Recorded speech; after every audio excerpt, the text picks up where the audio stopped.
This opportunity with both hands.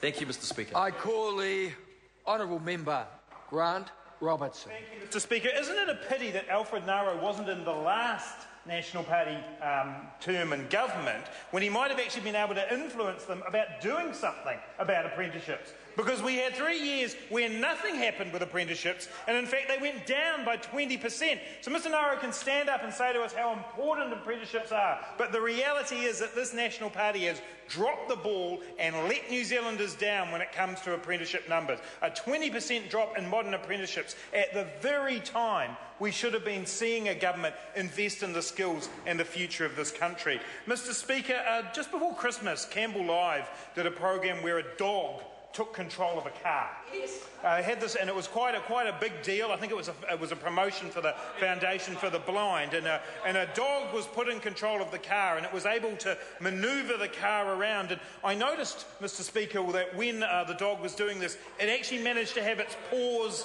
on the wheel of the car.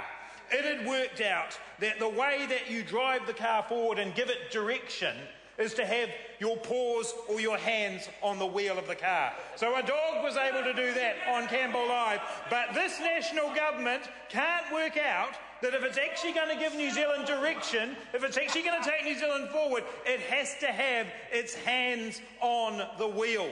And that's what we've seen from this country. They can't even keep up with the Campbell Live dog when it comes to actually giving this country direction. Because they don't understand that leaving it to the market, that saying that the market will resolve everything, actually is a flawed, failed set of policies from another century. Times have changed, and this national government has simply not kept up with those changes. And Mr. Speaker, it is never better exemplified than by the Minister of Employment, Stephen Joyce. Mr. Fix-It, or as we call him over here, Mr. Fudge-It, because he has been fudging the figures on unemployment right from the time he took over. And he's meant to be this genius who can come in and solve the Nova Pay debacle. But the reality, Mr. Speaker, of his record in unemployment is appalling. And for him to stand up in the House today and briefly trumpet his excitement at the drop in the unemployment rate to 6.9%, to ignore the fact that the only reason it's dropped is because of the people who've left the labour force, because of the friends and family that we all know who've gone to Australia. And when the reality is, if we put those people back into the equation, if we put back into the equation the people who've given up hope of even getting a job, then the unemployment rate would be 8.3%. 8.3%, the worst unemployment we've had since the mid-1990s. That would be the situation if all of those people were in there. So that is no record for Mr. Joyce to be proud of. He cannot stand up in this House and claim that he's any kind of Mr. Fix-It when unemployment is soaring like that. And every single MP in this House knows about people in their communities who are desperately seeking jobs. The people who line up for those supermarket jobs, one in Auckland the other day, 2,500 people applying for 150 jobs. These are people who want to work, people who want the opportunity to get ahead, to provide for their families. And the complacent government sits on its hands on the other side, takes its hands off the wheel of government and says the market will solve. Well, Mr. Speaker, it's not. And it's time for government action. It's time to invest in people, not condemn people who want to work. It's time to invest in businesses, in new technology, in a new economy. That's what the Labour Party's calling for. That's the plan that we're putting in front of New Zealanders. But this government has not.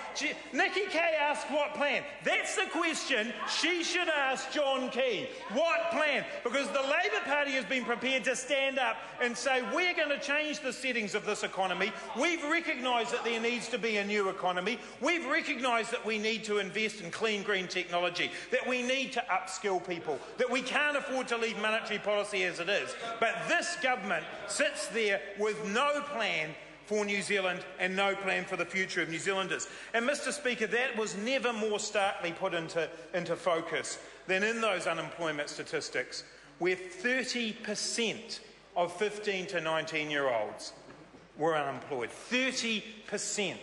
That's our future, Mr. Speaker. That's New Zealand's future. And even if the national government doesn't want to look at that in economic terms, they need to look at that in social terms. They need to think about what it means to have a 30% unemployment rate for our future generations. What does that mean for our society? What does that mean for people feeling included and feeling part of New Zealand and our society? This government is leaving that generation behind. They are part of the forgotten New Zealanders who this government doesn't want to talk about. The people who they're leaving on the unemployment queue, who they're not there backing. The initiatives that could be being undertaken that they ignore. This government's record in employment, Mr Stephen Joyce's, Mr Fudgett's record in employment is unacceptable, and to put him in charge of Nova Pay just means that that debacle will go on and on. And Mr Speaker, just briefly on that point, this national government's shame is in Nova Pay. It is wrong for people in my electorate to have to come to me and say, I have worked as a teacher aide and I have not been paid since November. How does that feel? How do people look after their families in that situation? This is a debacle that Hekia Parata, Craig Foss and Bill English all signed off on when they knew it would not work. It is a shame on this government, and Mr Joyce does not have the record in employment to indicate that he would be able to solve this. Mr Speaker, I want to speak briefly about a couple of areas in my portfolio, and in particular in tertiary education. Stephen Joyce has tried to sell to New Zealanders his brand new flash employment and apprenticeship scheme. Well, it's all very well to rehash it and rename it and put in place a $1,000 subsidy, but the lack of commitment to actually working with businesses, to saying we'll help you employ people as apprentices, is what's missing from this. And that is the Labour Party's policy, Mr Speaker, to say to businesses, we'll subsidise 18 and 19-year-olds using the money that this government seemed happy to pay out in dole payments to actually get people into apprenticeships. And yesterday at the manufacturing inquiry in Christchurch, a company came forward and said, that is exactly what we want. We want a government that's hands-on, that's prepared to get in and help us make sure that we have the skilled workforce that we need. So to hear about it now, to hear about it 4 years after this government had the opportunity to do something about apprenticeships, is a hollow promise from Mr Joyce. The other thing I want to talk about is what do we do to ensure the best and brightest stay in New Zealand? What do we do to ensure that we have the people that are going to start the companies that will help create jobs? Well, in the case of this government, it's to say to postgraduate students, we're not going to give you allowances anymore. And over the summer break, Mr Speaker, I met two people who I want to mention. Anthony Davidson, who's a student in Dunedin, and Tracy Merson, who wants to be a student here in Wellington. Two people who bravely put their stories into the public arena to show New Zealanders what we're losing because of the short-sighted policy of this government to cut away their allowances. Mr Davidson wants to complete his Masters in Zoology. He's a person with a huge contribution to make, and he's been told by this government that they don't care about that. He's part-way through his Masters, he's got 1 year to go, and they've cut that allowance away. And what did he tell the Otago Daily Times, Mr Speaker? He's off to Australia. He's gone. He won't be part of the future of New Zealand because this government's not prepared to invest in his future and in our future with his education. We've got Tracy Merson, who wants to become a clinical psychologist. Mr Speaker, clinical psychology is on the skills shortage list for New Zealand.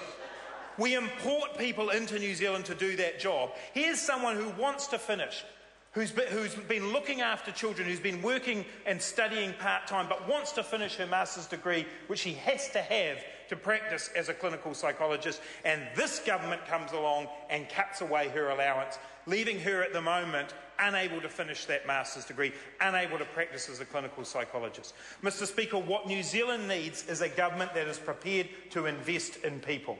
A government that is prepared to give New Zealanders hope. New Zealanders want to be proud of their country. They want to know that they can have a future in their country. At the moment, what New Zealanders see is a future in Australia. They see a future away from here.